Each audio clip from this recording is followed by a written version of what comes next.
Nous ferons le point dans ce journal. Et puis, si vous êtes un fictif de la fonction publique, à partir de la fin de ce mois de novembre, vous serez démasqué. C'est les mesures du ministère de la fonction publique de dévirer les salaires. Les détails, c'est dans cette grande édition de nos informations. La cola et ses vertus, mais surtout le délaissement de cette culture de nos ancêtres. Nos reporters nous font le point dans cette grande édition de nos informations que j'ai l'honneur de vous présenter. Mesdames et messieurs, bonsoir et bienvenue dans cette grande édition de nos informations sur les antennes de l'RTG Boulbiné. Merci de nous choisir pour vous informer. À la une de l'actualité, je vous le disais tout à l'heure dans les titres, la session du comité régional de riposte à la fièvre hémorragique à virus Ebola a été lancée le 30 octobre dernier à Nzérékoré. La rencontre a mobilisé l'ensemble des préfets de la région et des partenaires techniques et financiers de la Guinée dans le cadre de la riposte contre cette maladie. Le reportage complet de notre reporter envoyé spécial Mohamed Saliou Paye.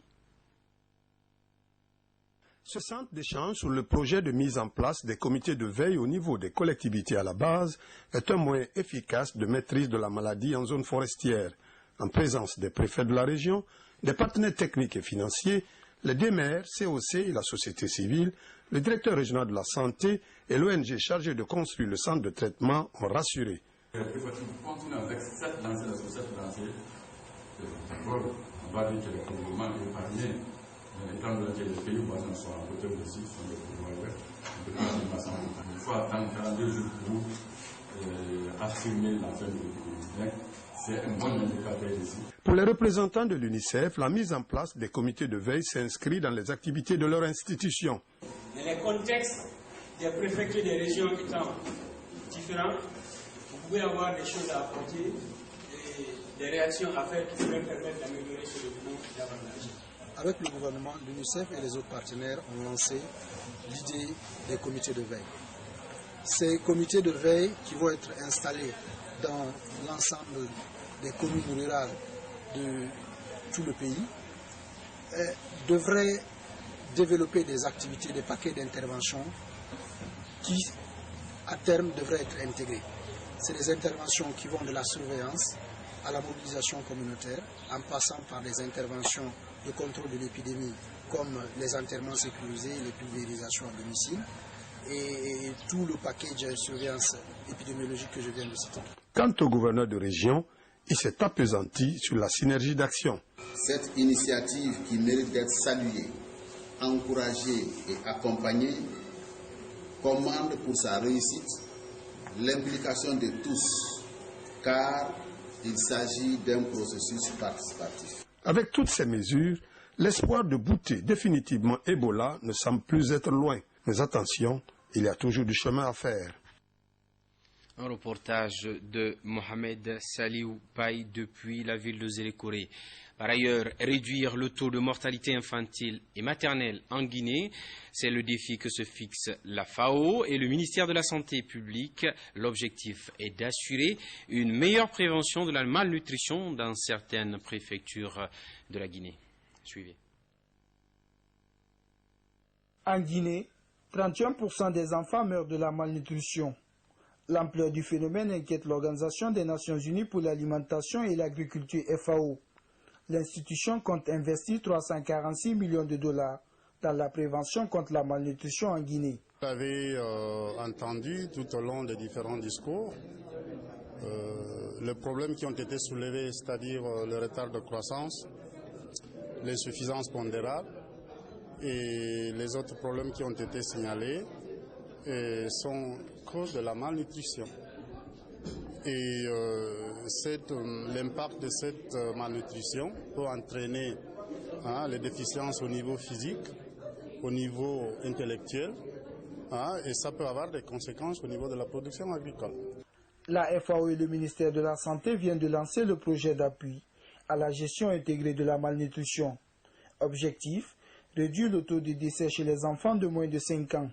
Il s'agit d'un problème certainement multisectoriel, mais c'est bien la première fois que la FAO essaye d'appuyer la prise en charge de la malnutrition à travers le ministère de la Santé. D'abord, c'est un appui substantiel qui viendra dans le cadre de la prévention et aussi de la prise en charge de la malnutrition. Ce projet va concerner toutes les préfectures du pays, en mettant un accent important sur les zones les plus touchées par la malnutrition. Un programme de 2 ans qui prévoit la mise en place prochainement de 50 jardins et 50 groupements de femmes pour intensifier la lutte contre la malnutrition en Guinée. Et puis, dans ces visites de contrôle de l'action gouvernementale, l'Assemblée nationale, à travers la commission santé, éducation, vient d'effectuer une visite de prise de contact et d'information auprès de la pharmacie centrale de Guinée, la PCG. L'objectif était de toucher du doigt les réalités au sein de cette structure sanitaire sur les pas des députés. Robert Siditolno.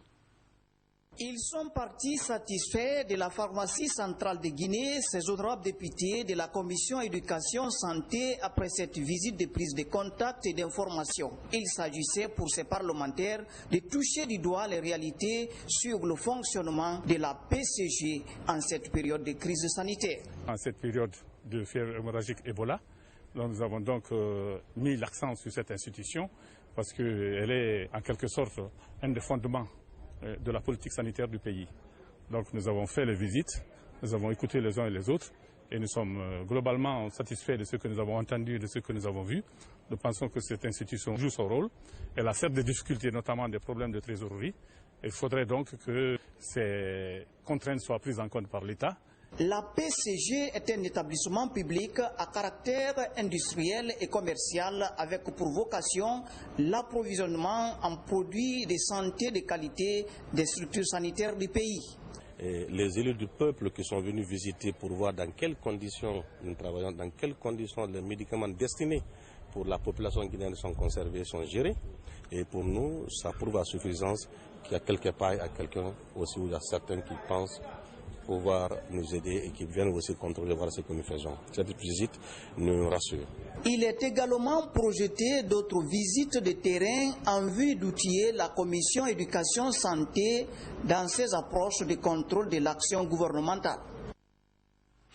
Je vous le disais dans les titres, et ce ne sont pas des menaces, les opérations d'assainissement du fichier de l'administration publique se poursuivent en Guinée.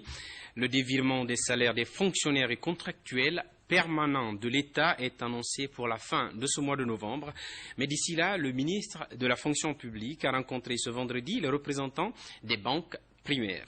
Ce vendredi donc, l'objectif était de faire le point sur les résultats du gel de la consignation des salaires en cause. Reportage Mamadi Terna Kamisoko. C'est ce qu'on appelle à la fonction publique opération d'harmonisation des données. Le ministre Sékou Kourouma échange avec les représentants des 14 banques primaires sur le gel et la consignation des salaires des agents de l'État entamé fin septembre. 3 880 fonctionnaires manquent encore au fichier de paiement au niveau des banques et au billettage.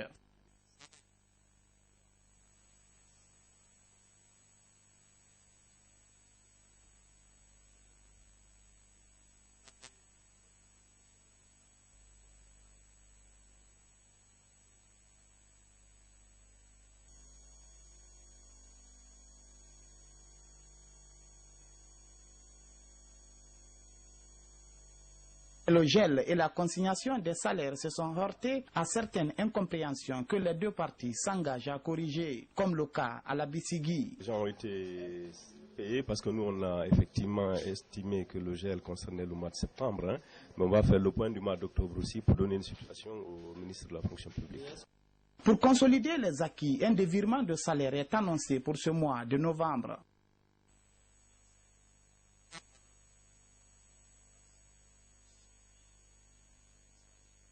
La décision de dévirement des salaires pourrait durer au moins 3 mois.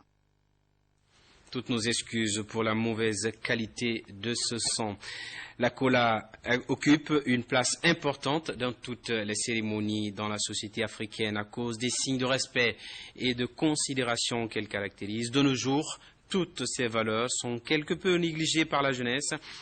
Pourtant, elles sont indispensables. Pour plus de détails sur cet élément, suivez le compte-rendu de Aïssatou Lamarana Diallo. Facteur de liaison et de renforcement du tissu social au sein des communautés, la cola symbolise le respect en Afrique subsaharienne. Son utilité se révèle surtout lorsqu'il s'agit des cérémonies telles que le mariage, le baptême. Cette tradition multiséculaire garde toujours son caractère solennel pour des raisons diverses. Chez nous en Afrique, tout se passe autour de la cola. La cola est un symbole que nous avons conservé depuis la nuit des temps. Donc la cola, c'est quelque chose qui est très important. La cola est utilisée dans presque toutes les cérémonies. Elle caractérise le respect et la considération. Avec la jeune génération, ces valeurs sont quelquefois piétinées. La cola a une importance capitale chez nous depuis les temps anciens. Récemment, on était à une cérémonie de baptême. C'est la cola qui a été présentée aux sages. Mais actuellement, la nouvelle génération préfère les bonbons. Depuis nos ancêtres, la cola dans la société africaine reste un symbole de respect pour solidifier l'union de nos coutumes et mœurs. Voilà, c'est sur ce très beau reportage de Aïssatou Lamarana Diallo que je vous quitte, mesdames et messieurs. Merci d'avoir suivi ce journal où que vous soyez dans le monde et précisément pour ces populations de Boulbini qui nous soutiennent. Bonne suite de programme sur nos antennes. Bonsoir.